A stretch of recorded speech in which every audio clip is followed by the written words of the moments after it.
Navsanket news, अचूक आणि निर्भीड बातमीचा नवसंकेत। तळबीड पोलिसांची अवैध दारू विक्रीवर कारवाई। 1360 रुपयांच्या 17 देशी दारूच्या बाटल्या जप्त। तळबीड पोलीस ठाण्याच्या हद्दीत अवैध दारू विक्री विरोधात राबवण्यात आलेल्या विशेष मोहिमेदरम्यान तळबीड पोलिसांनी यशस्वी कारवाई करत 1360 रुपये किमतीच्या एकूण 17 देशी दारूच्या बाटल्या जप्त केल्या।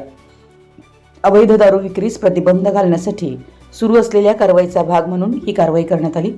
या प्रकरणी संबंधित व्यक्तीविरुद्ध महाराष्ट्र दारूबंदी कायद्यानुसार महिला पोलीस शिपाई सीमा करपे यांच्या फिर्यादीवरून गुन्हा दाखल करण्यात आला असून पुढील तपास पोलीस नाईक कुलदीप कोळी करीत आहेत। सदरची कारवाई तळबीड पोलीस ठाण्याचे प्रभारी अधिकारी रवींद्र भोरे यांच्या मार्गदर्शनाखाली पोलीस उपनिरीक्षक प्रशांत पाटील, पोलीस हवालदार उत्तम कोळी, पोलीस कॉन्स्टेबल अभय मोरे व महिला पोलीस कॉन्स्टेबल सीमा करपे यांनी केली।